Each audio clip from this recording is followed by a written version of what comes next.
Hi, my name is Lou. I'm going to walk you through the RHC safety orientation.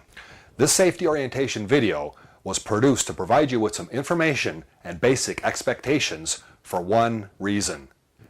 Everybody goes home safely at the end of the day. If you remember a few basics, it will go a long way to help keeping you safe. If something doesn't look right, it doesn't look safe, please speak up and report it to your supervisor or the health and safety representative immediately before somebody gets hurt. All workers have three basic rights. All workers have the right to refuse unsafe work. If you believe a task you are about to perform or a piece of equipment you're about to use is unsafe, please report it to your supervisor or health and safety rep right away. You always have the right to refuse a task that you believe is unsafe, that you may be hurt from.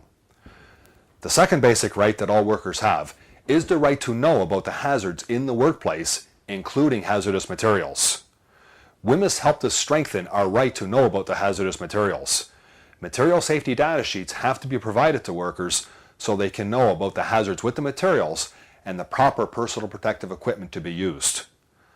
The third basic right that we all have is the right to participate in health and safety at the workplace. Participation can be done in one of two ways. Just speaking up.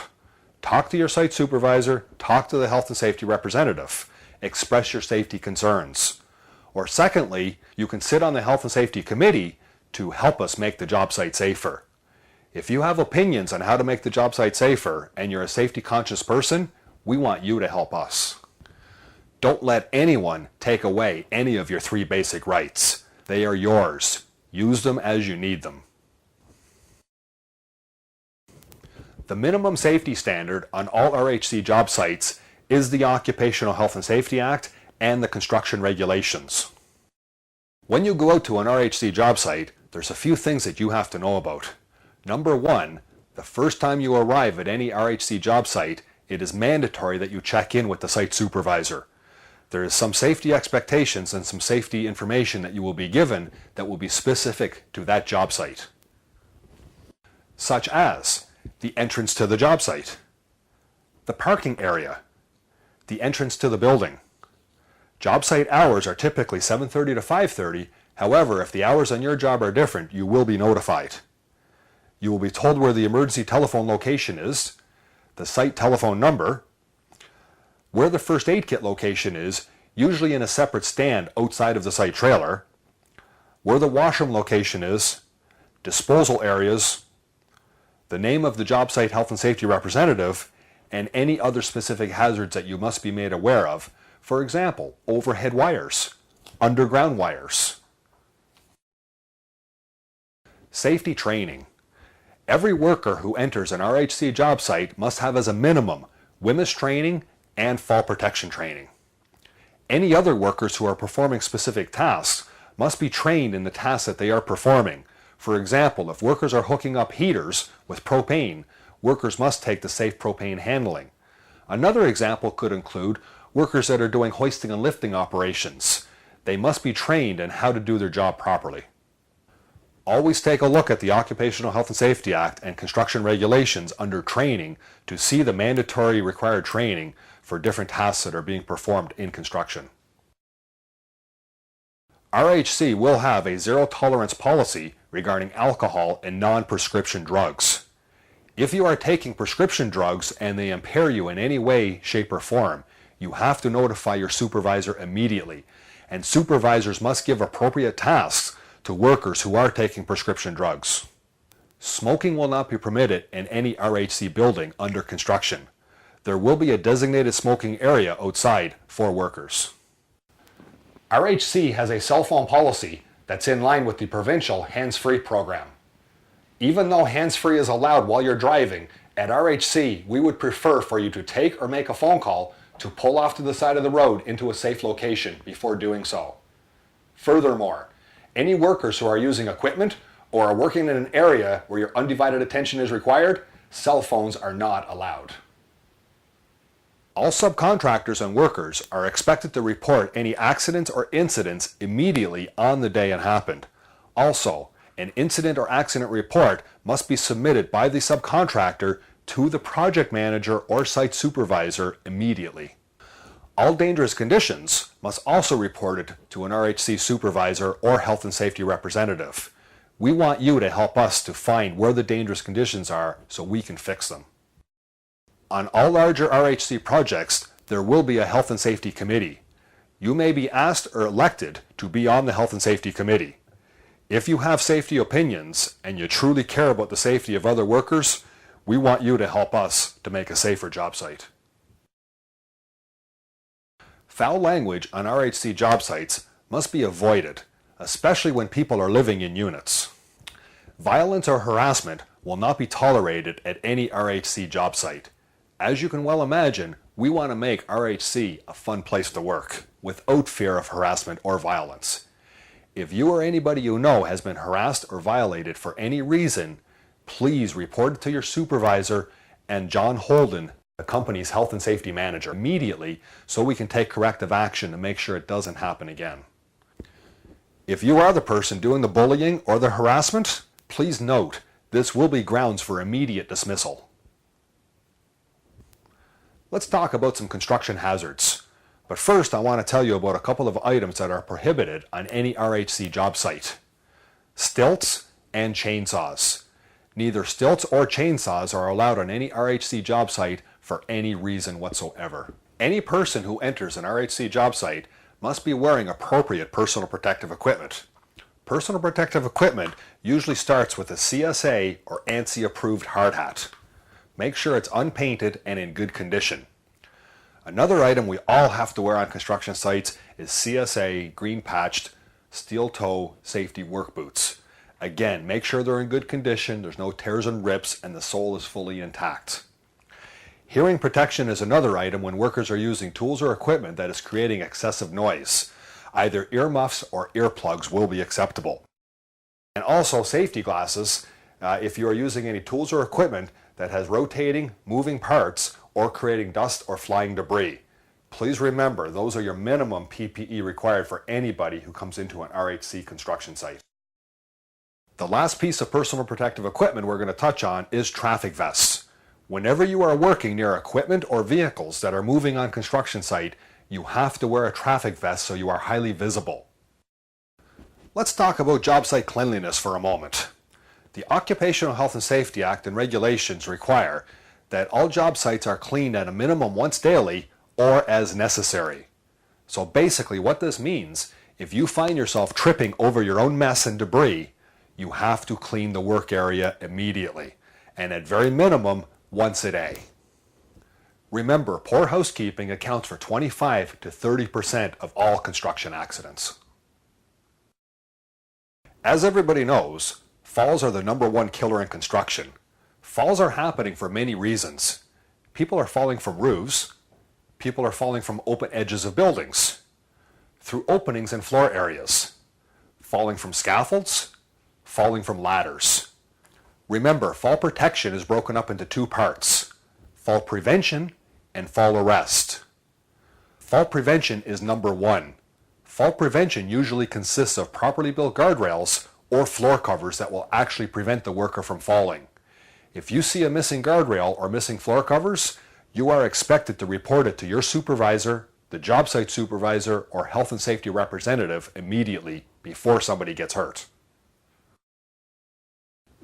At RHC, guardrails are the #1 form of fall prevention.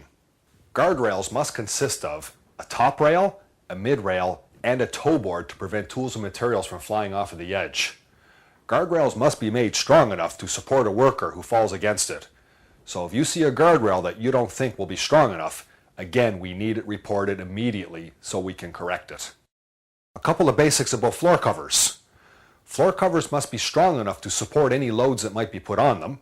They must be identified as a floor cover, and it must cover the entire opening. Workers must wear harnesses when they cannot be protected by guardrails or floor covers, and the fall hazard is greater than 8 feet. When wearing harnesses, you have to make sure that the chest strap, the leg straps, and the body adjustment are fitting you properly in order to minimize serious damage in the event of a fall.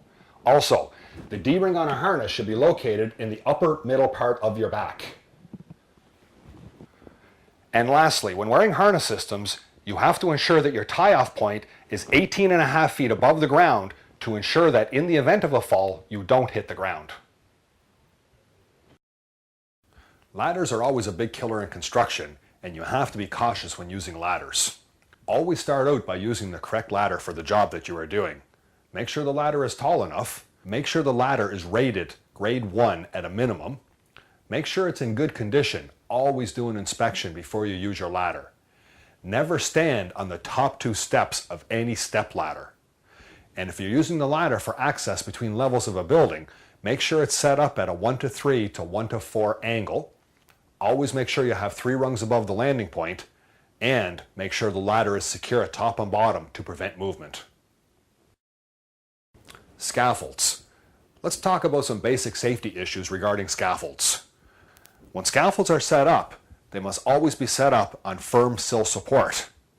Base plates must be used, screw jacks for leveling the scaffold, cross braces on both the front and back, horizontally and vertically. If a cross brace has to be removed to get material access, it has to be replaced immediately. Scaffolds must also have section ties in between the frame sections. If the scaffold height is above 8 feet, the planks must extend across the full width of the platform. Scaffolds must be provided with ladder access. Scaffold platforms must be a minimum of 2-inch by 10-inch planks, must be cleated to prevent movement, and must be a minimum of 18 inches wide. Electrocutions is the number 2 killer in construction. Electrocutions are happening for a couple of reasons. 60% of all electrocutions happen because of overhead power lines. Please always look up before you're going to extend a ladder or put a scissor lift or a crane in the air. Signs must be erected below overhead power lines to warn workers of the hazard. Another electrical hazard would be non-qualified workers performing electrical work. Anybody performing electrical work must be a certified electrician. Whenever you are using power outside or in wet areas, the power must be supplied from a ground fault circuit interrupter or GFCI. This is a mandatory requirement. Whenever you are using any electrical tools or equipment, always make sure you do a thorough inspection to make sure there's no hazardous conditions. Remember, extension cords have to be inspected as well, and extension cords must be a 3-wire cord with a ground prong. If ground prongs are broken off, these cords are not acceptable on an RHC job site. And for all electrical workers, remember, if you are standing in front of a live open electrical panel, you need to be trained to understand the arc flash hazards, and secondly, you need to be wearing arc flash protection. Arc flash protection consists of an arc flash rated face shield, clothing, including pants and shirt, leather gloves with rubbers underneath. These are the minimum requirements for electrical workers testing voltage, tying in breakers, or adding a new circuit breaker to a panel. And only qualified electrical workers are allowed in the electrical rooms. If you are not an electrician, you shouldn't be in the building's electrical room. Other construction hazards include reversing vehicles with blind spots. All reversing vehicles with blind spots must have a trained signaler wearing a tearaway traffic vest. If you want to cross paths with a piece of equipment or a vehicle, always make sure you first make eye contact with the operator and you wait for the signal before you cross the path. Excavations.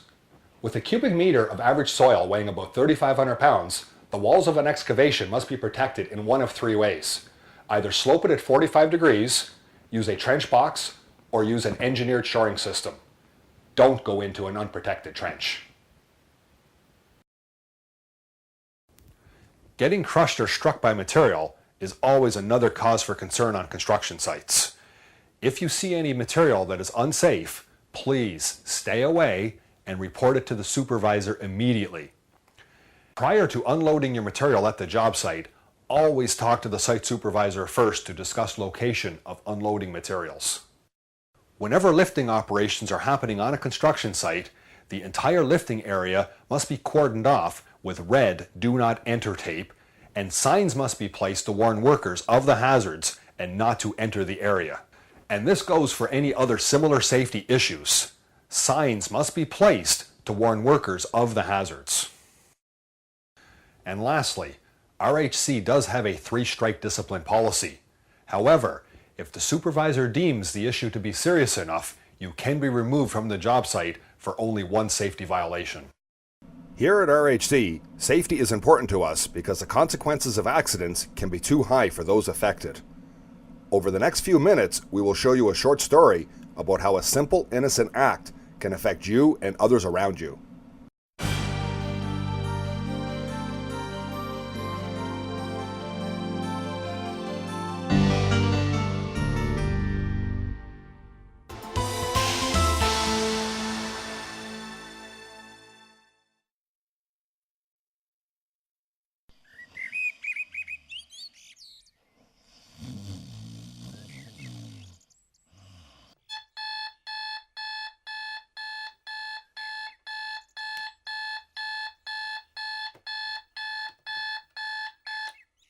Every day of our lives is potentially the day when we are involved in a serious accident. A few of us can't even make it out of the bedroom. Others don't make it down the stairs in one piece. A lot of us manage to cut or burn ourselves in the kitchen. And when it comes to do-it-yourself accidents, it seems there's no stopping us.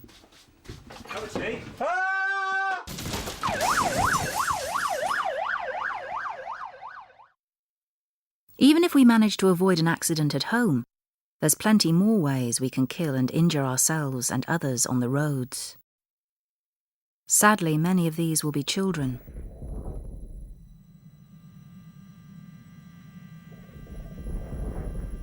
And how many of us have had a near miss recently? Think. Slow down. And when we get to work, are we any safer? Well, statistically we are, but still far too many of us lose eyes or limbs, fall from height, get hit by moving vehicles, or do stupid things which cost us dearly for the rest of our lives. But why do we risk being killed or severely injured by an accident at work? It's because we make bad decisions, often through rushing or lack of planning, and rely to a large extent on luck. Every fatality starts with an unsafe act, and according to statistics, 1 in 2 million unsafe acts will result in a death. However, on average, there will be approximately 240,000 near misses, 20,000 minor injuries, and 400 reportable serious injuries, leading up to a death. On the other hand, you can be killed on your first day at work, because no one can predict the outcome of an accident. Unsafe behaviour is a form of gambling. On many occasions we win, but when we lose, we can lose big time. We can lose everything. I want to tell you about an accident that had a big impact on my life. In my hometown, a scaffolder called Joe was working on a construction site about 10 metres from the ground when his mobile phone rang. So he stopped what he was doing to answer it.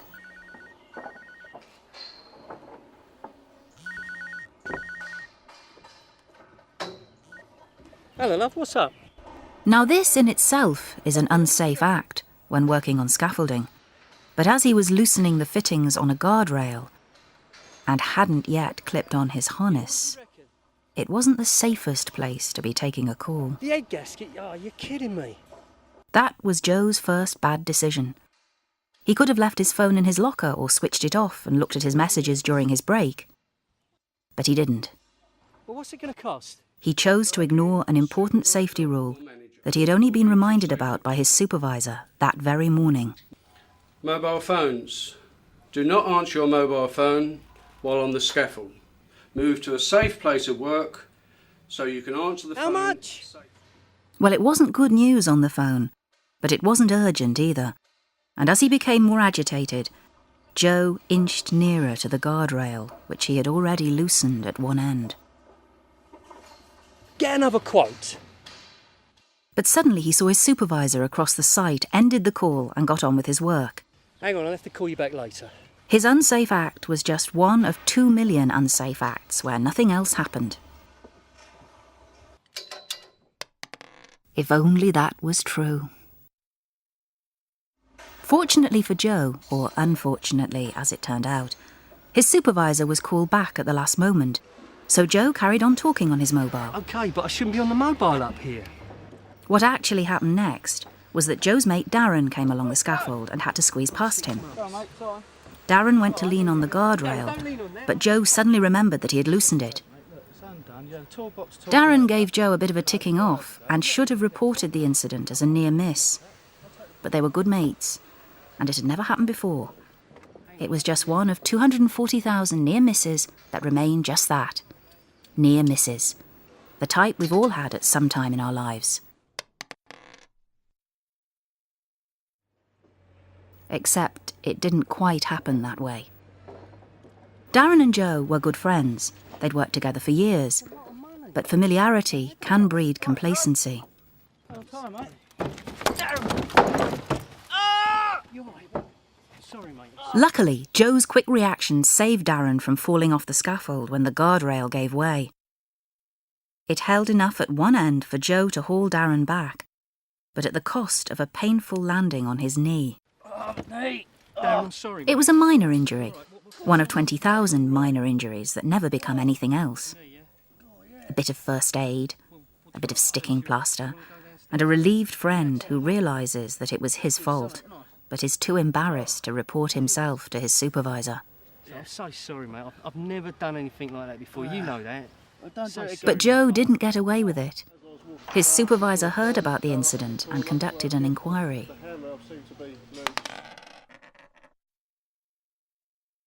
Joe was reprimanded by his supervisor and given a warning that his unsafe act would be held on record and any further breaches of safety would not be tolerated.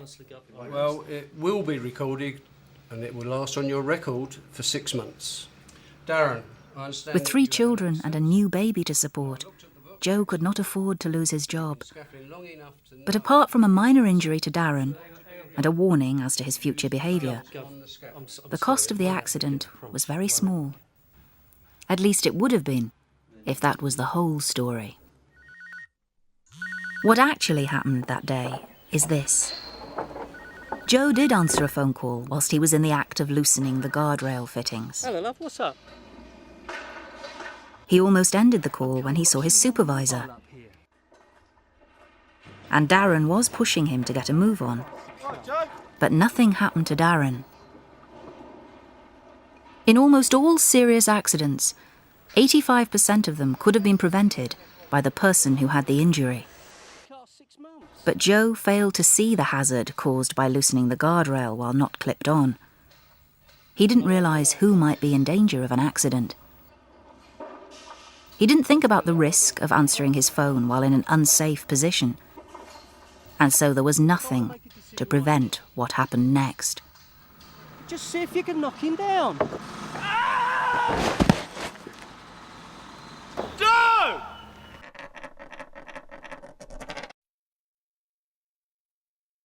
Joe broke both his legs, fractured his pelvis, and suffered a serious spinal injury. But after months in hospital, the doctors managed to put him back together again. He survived an horrific fall, but paid a terrible price. Apart from the injuries which disabled him for life, he lost his income, his freedom, and he couldn't even obtain compensation. In the subsequent legal action for damages, Joe was found to have broken his terms of employment. He had placed himself and others at risk by working in an unsafe manner, despite having been given clear safety instructions which he had signed the very morning of his accident. One bad decision, to talk on his mobile phone whilst working, ruined his life and that of his wife and children, who will have to get by on welfare for the foreseeable future. The medical costs of his accident ran into tens of thousands of pounds, with the mobility costs continually mounting. Had he remained a scaffolder for his entire working life, he could have earned over £1 million. And the cost of preventing his accident? Nothing. Joe's employer did not have a case to answer for in terms of his misconduct. SGB was found to be one of the safest companies in the construction industry and trained their staff to the highest standards.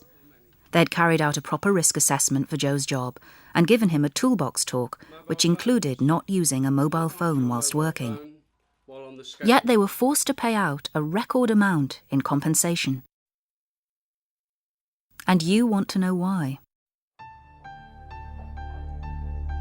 Everything about Joe's accident happened exactly as I've already described. He loosened the guardrail fitting. He stopped to take a phone call. Hello, love, what's up? Darren tried to hurry him along. Right, Joe? He got a bit agitated, I don't want to make a decision right now. and he forgot that he had loosened the guardrail. See if you can knock him down. When he came crashing over the side of the scaffolding, I heard him scream. I looked up, and that was the last thing I ever saw. You see, I was killed instantly when the board Joe was holding sailed beyond the safety fence and struck me on the head. And whatever the cost of Joe's injuries, they are nothing compared to mine. I have children who will grow up without a mother, and a husband who will have to cope without me. I know what you're thinking. I was unlucky enough to be in the wrong place at the wrong time. A few seconds later, and the board would have hit the path. A few seconds earlier, and I would have passed by unharmed. The truth is, the few seconds that killed me were the few seconds it took Joe to answer his phone.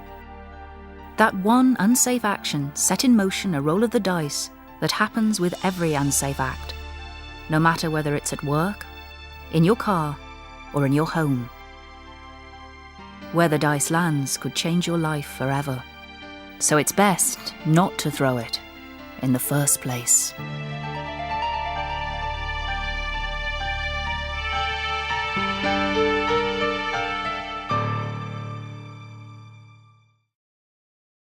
If you have any safety questions, you're always free to talk to your supervisor, the job health and safety representative, or the site supervisor.